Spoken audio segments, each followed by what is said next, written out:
제3대 대통령 선거와 지방선거가 끝나고 1956년 8월 15일 중앙청 광장에서 대통령, 부통령 취임식이 있었다.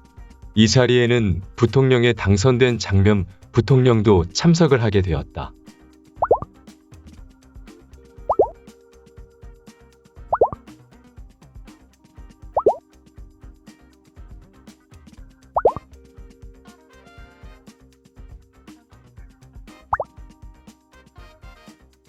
정부와 자유당은 민주당 소속 부통령 장면을 무시하였고 이기붕은 결과를 인정할 수 없었다.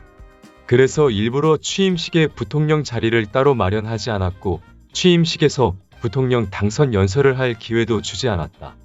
장면 부통령은 이승만 대통령과 자유당 인사들이 차지한 정부 내에서 할 수 있는 게 거의 없었다.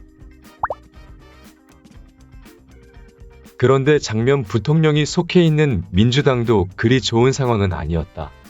대통령 후보에 출마했던 신익희 후보가 선거 도중 사망하면서 민주당은 새로운 당대표가 필요했다. 신익희는 민주당의 신파와 구파의 중재자 역할을 하던 당대표였으나 중재자가 사라진 민주당은 구파와 신파의 파벌 싸움으로 시끄러웠다.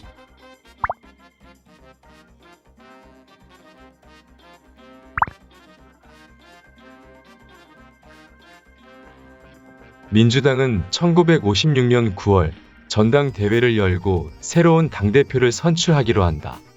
자유당도 걱정이 없는 것은 아니었다. 이기붕과 자유당의 걱정은 나이 많은 이승만 대통령이 갑작스러운 사망으로 정부 권력이 민주당 장면 부통령에게 넘어가는 것이었다.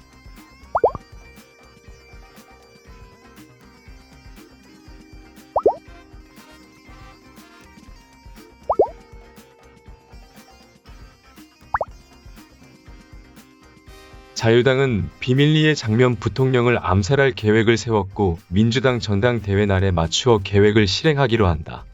그래서 계획한 첫 번째 계획은 교통사고로 위장하는 방법이었다. 민주당 전당대회 장소는 명동의 시공관으로 예정되어 있었고 자유당은 장면 부통령이 이동하는 경로에서 교통사고를 유발하려고 하였다. 명륜동의 장면 가옥에서 출발해서 원남동 사거리를 지나갈 때쯤 장면 부통령이 타고 있는 차를 트럭으로 박아버리려는 계획이었다.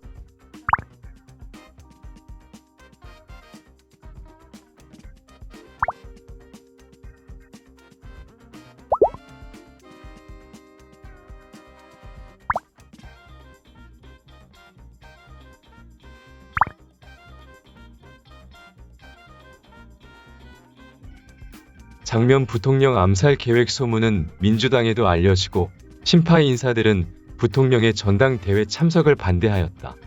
하지만 장면 부통령은 자신을 지지해주는 당원들에게 인사말이라도 해야 한다는 이유로 참석 의사를 보인다. 그래서 장면 부통령은 건강 문제로 전당대회 불참 의사를 알려 정보를 흘리고 다른 이동 경로로 시공관에 도착한다. 그리고 이 자리에는 이승만 대통령을 반대해 며칠 전 민주당에 입당한 젊은 정치인 김대중도 있었다. 자유당은 첫 번째 계획이 실패하자 두 번째 암살 계획을 실행하기로 한다. 민주당 전당대회는 구파의 조병옥이 당대표로 결정되면서 마무리되고 장면 부통령은 당원들에게 연설을 마치고 무대에서 내려온다.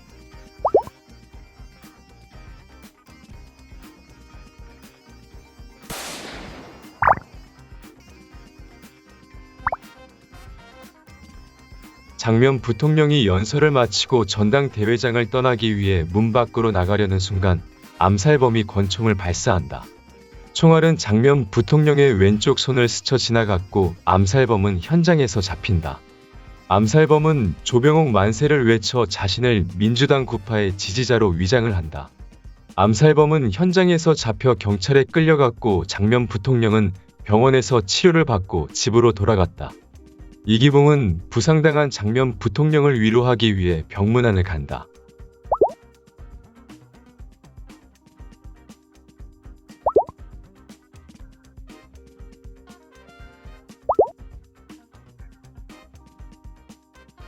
암살범은 현장에서 민주당원들에게 두들겨 맞아 부상을 당했고 5분 만에 도착한 치안국장에게 넘겨진 후 경찰병원에 입원하게 된다.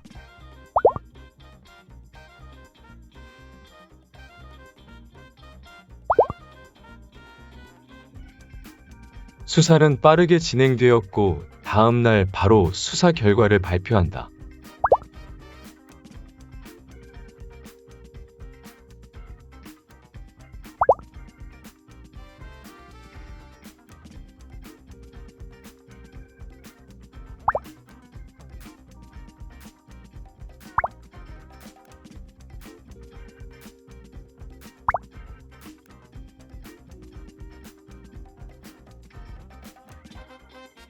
사건은 민주당 당원 김상붕이 파벌 싸움으로 인해 장면 부통령을 암살하려 했다는 발표를 하고 범인을 기자들과 직접 만나게 해서 말하게 하였다.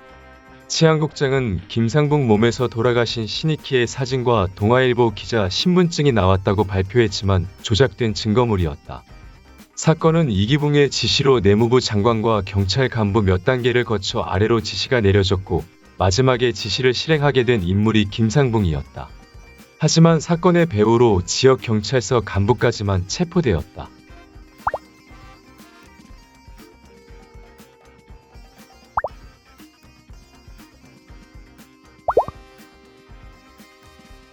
사건은 그렇게 제대로 된 결과를 밝혀내지 못하고 마무리되고 사건 전체에 대한 내용은 4.19 혁명 이후 다시 재조사를 통해서 알려진다.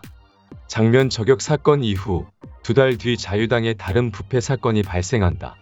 당시 국제공항은 6.25 전쟁으로 망가진 김포 비행장 대신 여의도 비행장을 임시 국제공항으로 사용하고 있었다.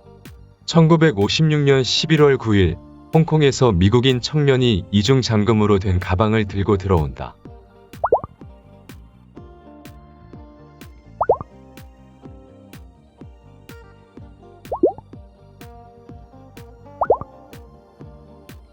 홍콩에서 온 미국인은 홍콩 귀금속 회사 사원이었고 가방에서는 2,000개 이상의 시계가 담겨 있었다. 그리고 모험 수색 과정에서 3장의 편지가 나온다.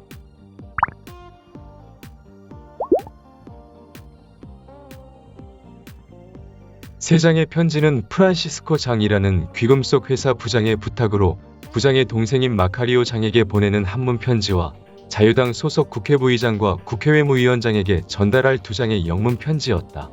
편지의 내용은 며칠 전 한국에 도착한 프랑스인을 통해 시계 500개를 보냈으며 얼마 뒤 부산항으로 들어오는 미국 무역선에 시계 2,000개를 또 보냈으니 무사히 세관을 통과할 수 있게 협조를 구한다는 내용이었다. 그런데 미국 무역선으로 보내진 시계 2,000개의 배송지는 국회부의장의 주소지로 보내는 것이었다.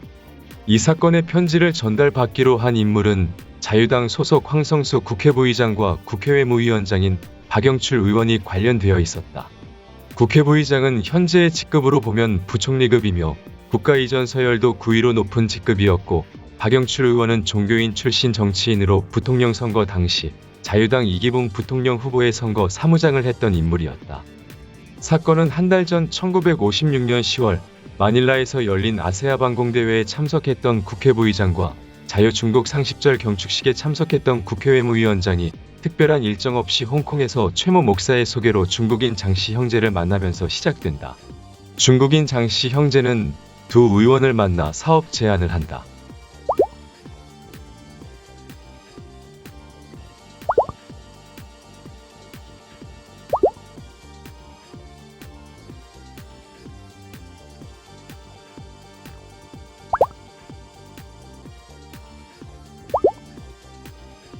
중국인 형제는 현금 5천만 원을 투자하고 국회인사 2명은 관계기관의 영향력을 행사하는 합작 방식으로 서울에 무역회사를 설립하기로 한다.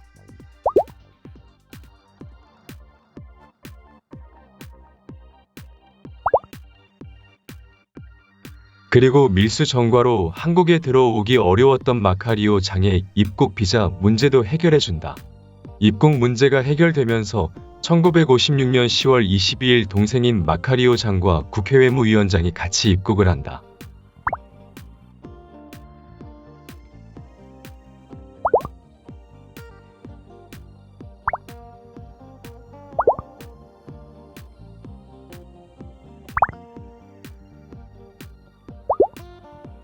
마카리오 장은 입국하면서 가져온 가방 6개도 국회외무위원장의 도움으로 아무 검사 없이 가지고 들어온다. 그런데 뒤이어 심부름을 보낸 미국인 직원이 걸리면서 사건이 밝혀졌고 세관은 동생 마카리오 장을 밀수 혐의로 체포하고 4,000개 이상의 밀수 시계를 압수한다. 1956년 당시 쌀 80kg 한 가마니 평균 가격이 1,500환이었고 대통령 월급이 10만원이었던 시기에 밀수한 시계의 금액은 3억환 이상의 금액이었고 현재 물가 가치로 따지면 수백억 원 규모의 밀수 사건이었다. 국가의 최고위층 공무원이 해외의 밀수업자와 관련되면서 신문과 외국에도 크게 알려진다.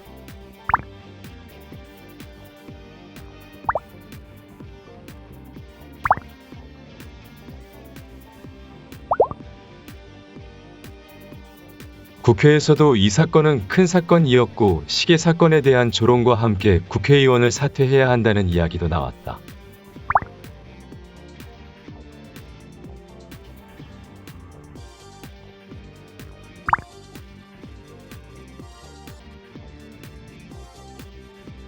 국회는 조사단을 만들어 조사하였지만 장면 부통령 저격 사건과 같이 큰 연결고리를 찾을 수가 없었다. 당시 권력을 잡은 자유당과 관련 없이 두 사람이 개인적인 욕심으로 수백억 규모의 일을 벌이는 게 가능한지는 모르지만 두 사람은 자유당에서 제명된다. 이 사건으로 박영출 국회외무위원장은 밀수방조에 의한 유죄 판결로 국회의원 자격을 상실하고 황성수 국회부의장은 부의장직을 사퇴하면서 사건은 마무리된다.